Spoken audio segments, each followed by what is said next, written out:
Jamie. Yeah, Blake, good to see you. Nice to meet you, Blake. Yeah, or see you. It's not to meet you. Yeah. Hi, everybody. Hi. Hello. I'm Sue. I do PR here. Yeah, Sue. Yeah, good to see you. I'm Tiffany. Tiffany, Work I'm here Blake. with Jamie. Stacy. Nice to Stacey, meet nice to you. meet you. I'm Blake. I'm Jamie. Hi, Trudy. Nice to meet you. Hi, nice to meet you. I'm the director of the Outdoor Learning Center. So thank you for coming. Yeah, you guys have the rules. Keep your hands in your pockets. Yeah, I just loved kids and animals and had an undergraduate environmental ed and just was able to kind of figure it out. Yeah, very, very lucky. So we have lots of friends to meet you today. Oh, okay. So Tell us all about yeah. These are. Are you going to give some of the Hebrew ones or just say? No, we have no. So we have AmeriCorps here. Hi, how are Our you? staff. I'm Stacy Kinney. It's nice Stacy to meet you. AmeriCorps? Yes, I Nice to am. meet you. My first vote in Congress was to establish AmeriCorps. Oh, So I'd really? love to see really great people here. So Oh, thank you. awesome. Well, thank you so much for You're your our dream vote. come true. Hi, Tiffany's one of our staff. I work here with Jamie. Nice to meet you. You as well. What's your job? I'm the assistant. I do pretty much Good. everything. Good. Everything looks good. So obviously Awesome. you're doing a good job. Yes, thank you. And then Sarah's our other AmeriCorps officer. Hi, Sarah. Nice to meet Where you. are you from? I'm from the Smithsonian. Nice to meet you. Hi, Stacy. Nice to meet you. Thanks for being in America. Yeah, of course. I love it. We love it. It really is. I'm surprised it is. How did you end up doing this? Where are you from? You went to Houston, Texas. Oh, so how long? I actually applied Until the end of July. So, well, here at this, it's Is it a 11-month 2-year contract. stint? Just 1 year. 1 year in AmeriCorps total. Mhm. Okay, not Yeah. 2. Yeah, I've done the other year of my total full This time. is my So you're going to stay in Washington? Yes, I love it here. I do. I love it here. Hi, Sarah. And where are you from? I'm from the Snoqualmie Valley. You talked to her and then Doug Matson. Yeah, right. Doug, nice to meet you. Thanks for what you're doing here. We really appreciate it. Gene Smitty. Gene, good to see you. Thanks for leading the charge here. I'd love to see creative leadership in a place like this. How are you today? It's a little creativity.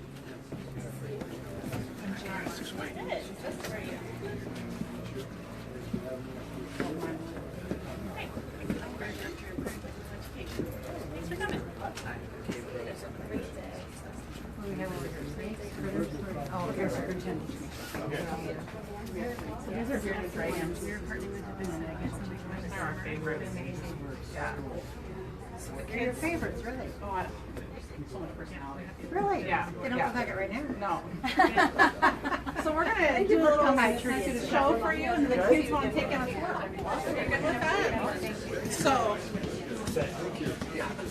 look at them all. They came for you. So please come sit right up front, and then we'll get started. And then they have a little bit of a presentation for you. Great. Where would you like to sit? Front row, if you don't mind. Front row seats, huh?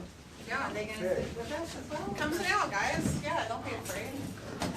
They're a little intimidated.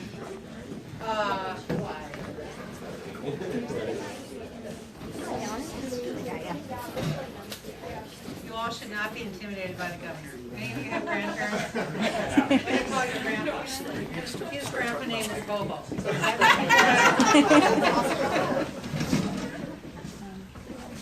Come on up, Erica. How you doing?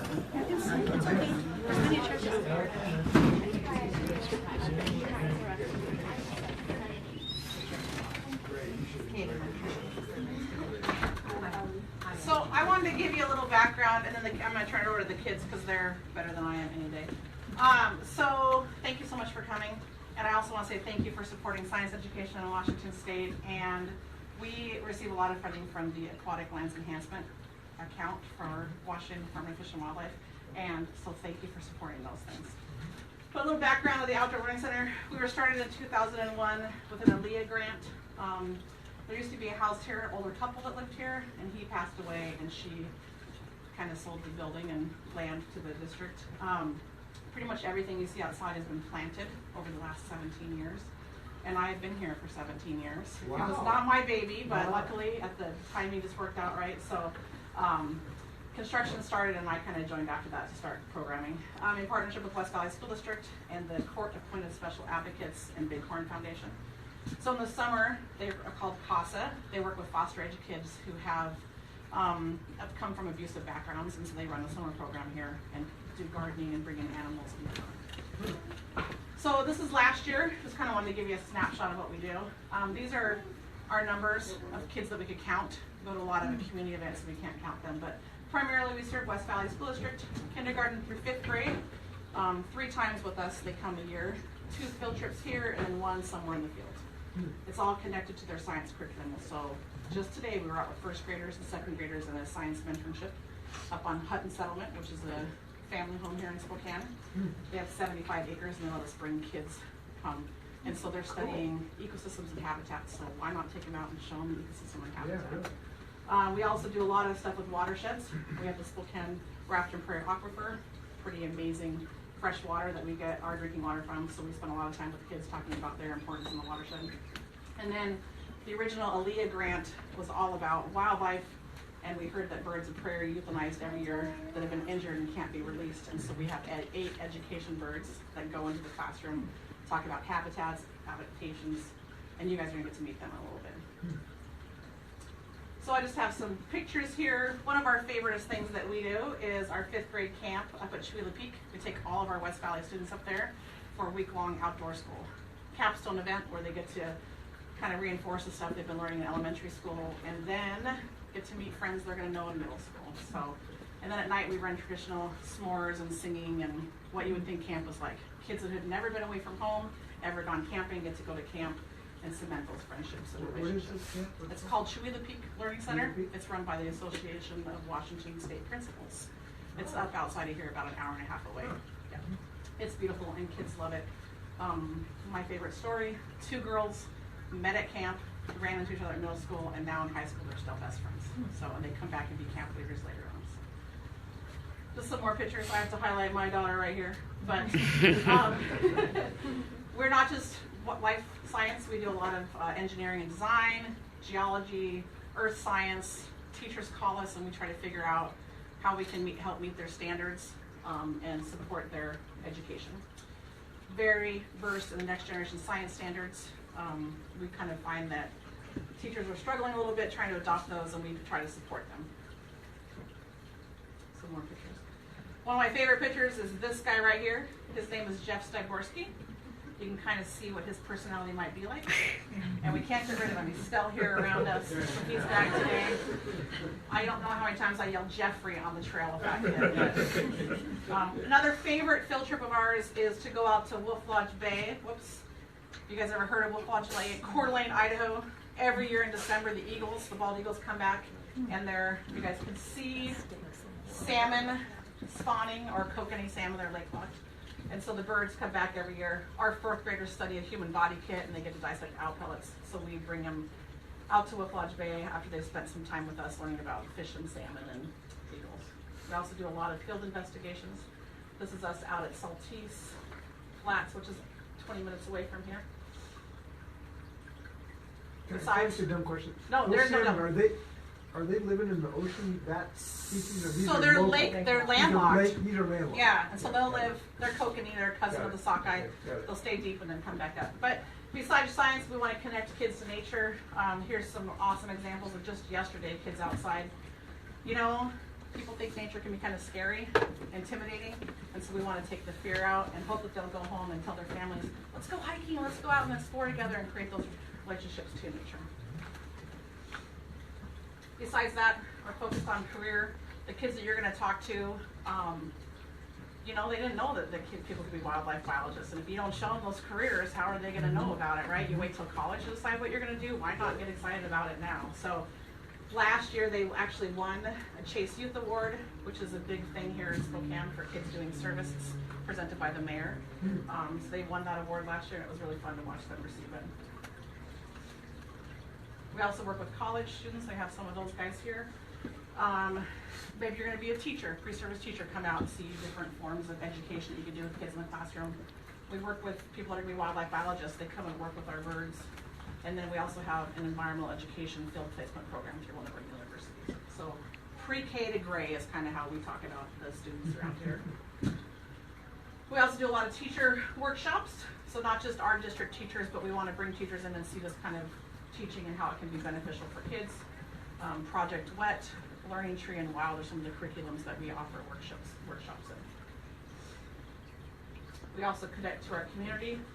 People were saying, are you guys open? Are you open? And we're like, no, Monday through Friday. And they're like, well, we want to come see you. So we started doing open houses.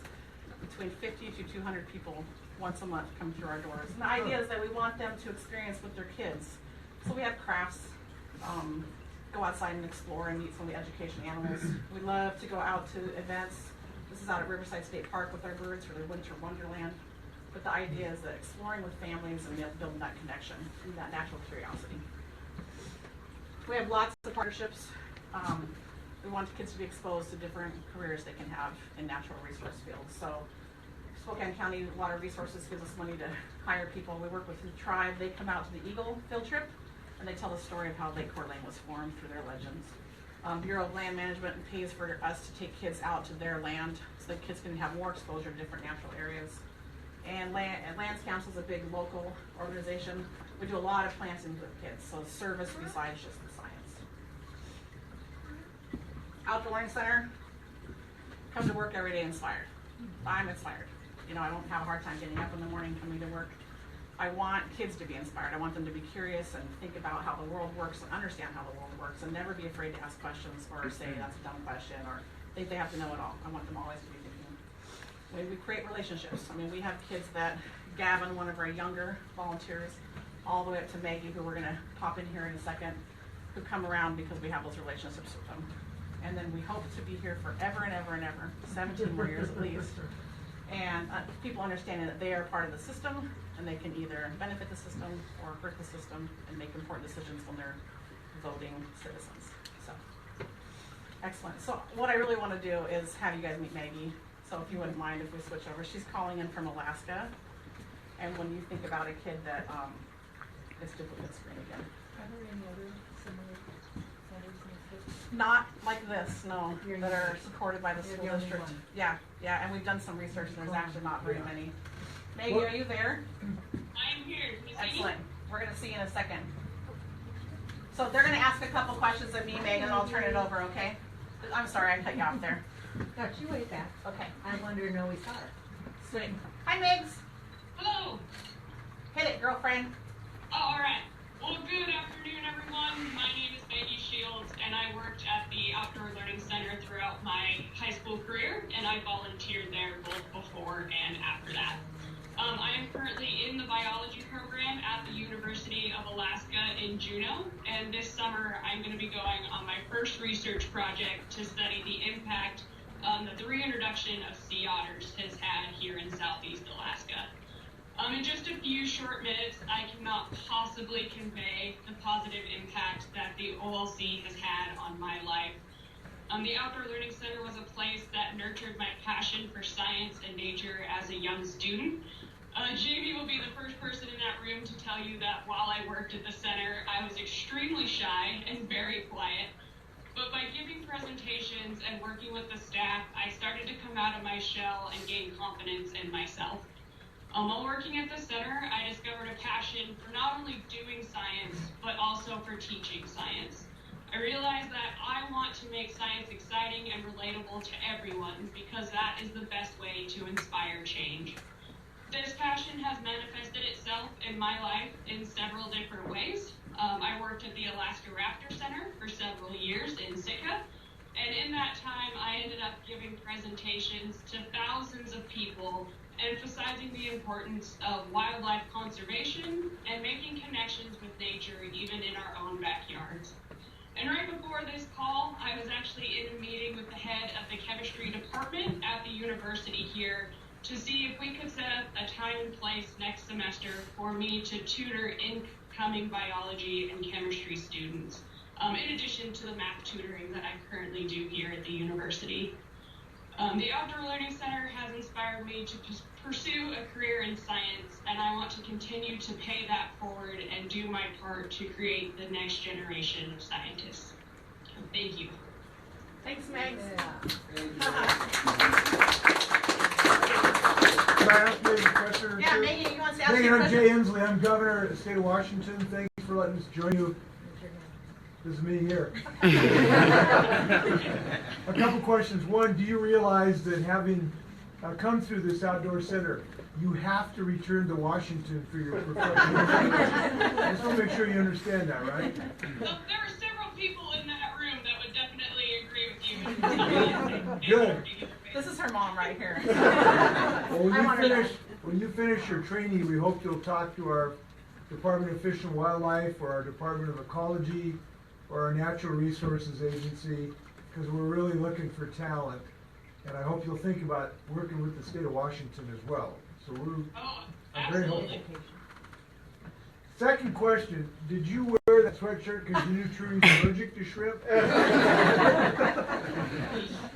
I wore this sweatshirt because I'm really excited about the research I'm going to be doing this summer, and when I wear this shirt, it pumps me up. Good. So what do you think you're going to find about the otter experience? What questions are you going to be asking?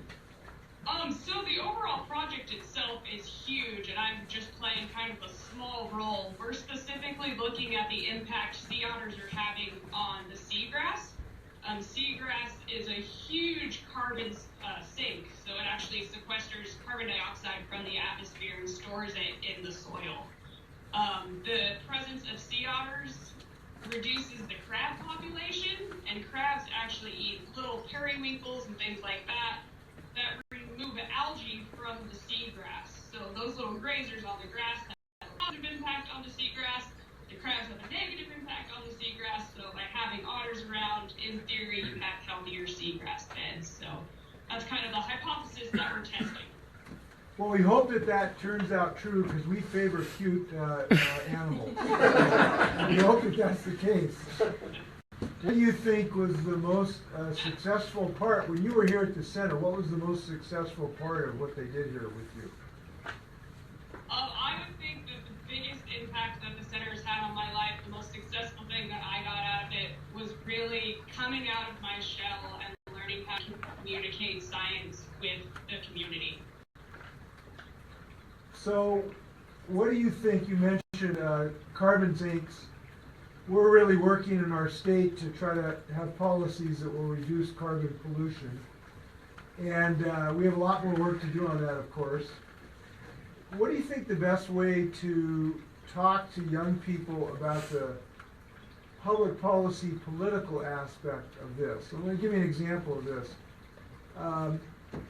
There may be an initiative on the ballot this fall about trying to reduce carbon pollution in our state. What's the best way to talk to young people about that, to let them know how they can participate? What would work in that regard? I think the most important thing to keep in mind is that we have to make science relatable. It's very easy to use scientific terminology that instantly goes over people's heads. It seems boring, and then as soon as that happens, you lose interest.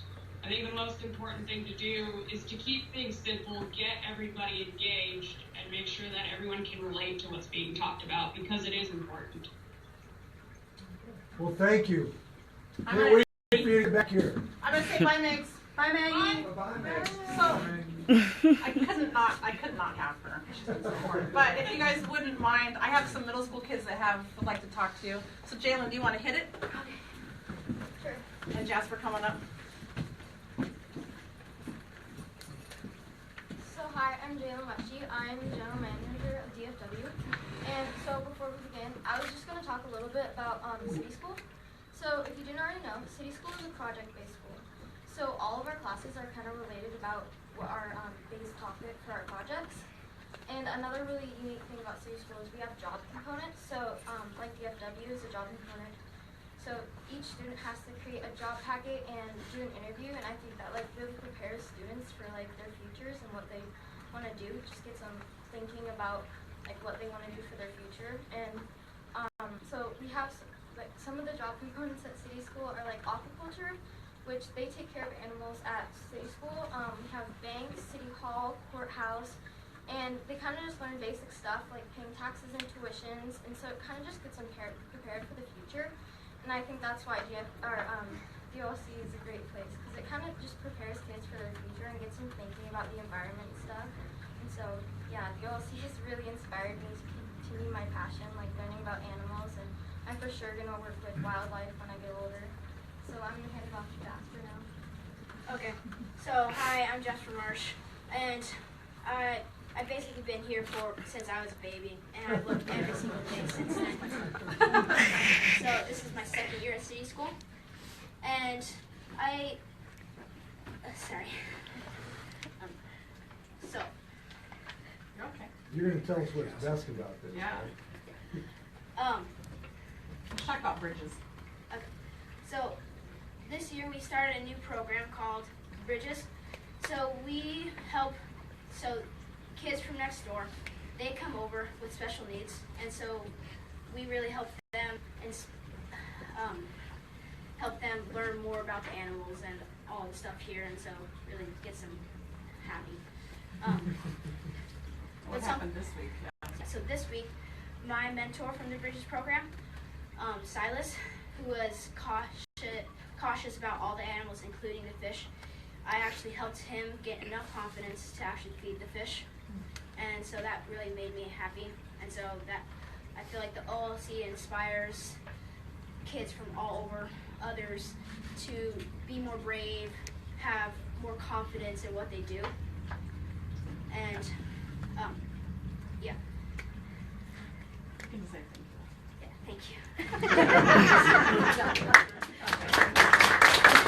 And then you guys want to take you on a little tour, if you wouldn't mind. Can I ask these two a couple Of questions? course, So yeah. what did you find out on how to help people get confidence? What do you think worked? What worked in that? Kind of ease them into doing something, like kind of ask them if they're confident, or start with the easy kind of stuff. So fish, one of the easier. Well, you know, you might want to work with my son someday. He works for a group called Outdoors for All, and they take people with disabilities to have outdoor recreation. Like they take blind people skiing and quadriplegics kayaking, autistic children bike riding, and you might want to think about working with them, because if you're good at helping people get confidence, that's what he does. So you might want to think Outdoors for All. You check them out when you graduate from school. Yeah, you might like that. I think you'd be pretty good at that, actually. Could you, or science is good too. What, you said DFW. What is- So that stands for the Department of Fish and Wildlife. So that's our job component. I see. And so we come over here every day and just take care of the animals and feed them and make sure everything's ready. Good. Well, we hope you think about working for our state. So these guys want to show you their favorite animal. Owen and Sawyer, you guys want to stand up and they'll take you on a little tour? You guys remember the order, right? Okay, Erica, you're going first. That's why Erica's right up there with you.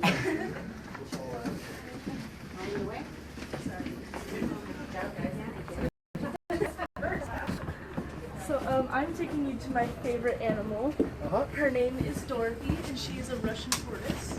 Uh-huh. And that's her right there, standing over here. Dorothy is probably my favorite animal by far because she's so small and adorable. She's really calm but also wiggles around a lot. Russian tortoises can actually live for up to 50 years, and I Really? want one pretty bad. Really? And taking care of her has really inspired me in the future to Uh-huh. continue working with animals. And at first at City School, I really wanted to go into more of a business kind of Uh-huh. type. But now working at the Department of Fish and Wildlife at the Outdoor Learning Center, it's really motivated me to work with animals. And I want to somehow incorporate business and animals at the same time. Cool. We'll look forward to you figuring out a business plan how to do that. How did Dorothy get here? She was Donated. She was rescued. Donated. Oh, She donated? Somebody locally owned her? Yeah, it was Jasper's my teacher. My son's kindergarten teacher when he was in kindergarten donated her. Really? Yeah. Eating a strawberry there? In the picture. Oh, in the Watermelon. Watermelon? Oh, she eats every few days, not every day? Oh, they graze all the time. Well, fed on 4/26, so that's, Oh, we need to talk about what date was yesterday.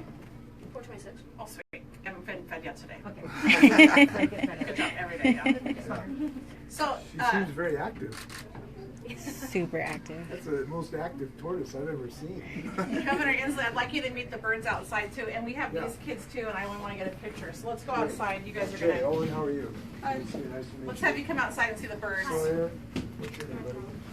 I like your hat.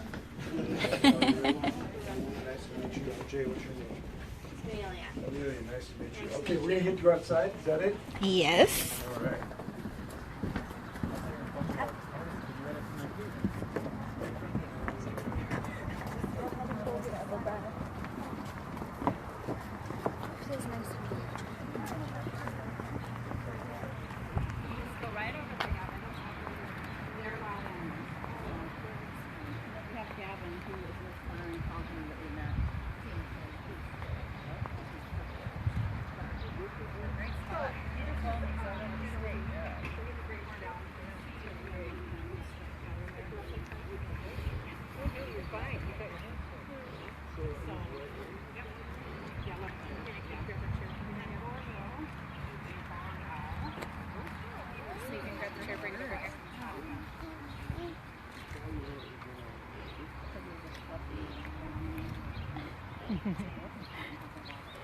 And then Sadie's our little kestrel.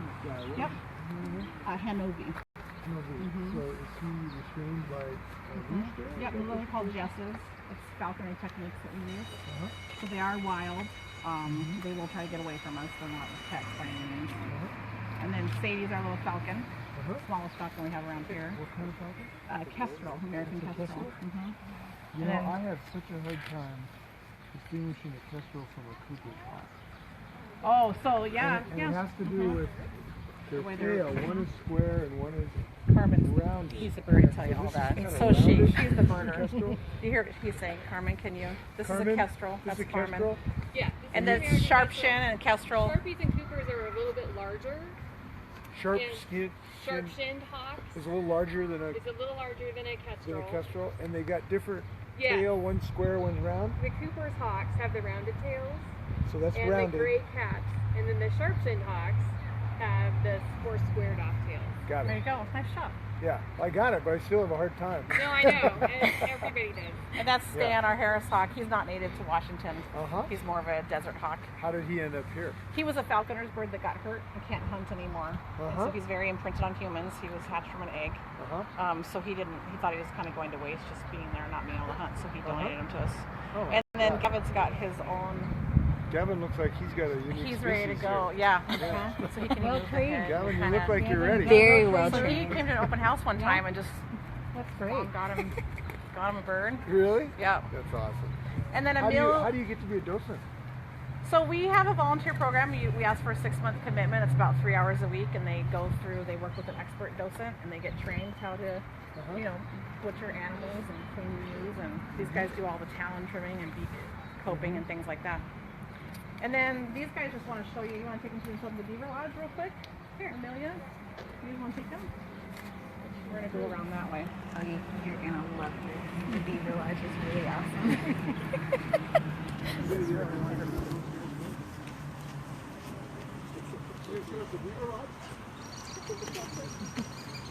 And there goes Sadie. She made it only so long. He showed us here. Is that a man-made beaver lodge? So man helped out.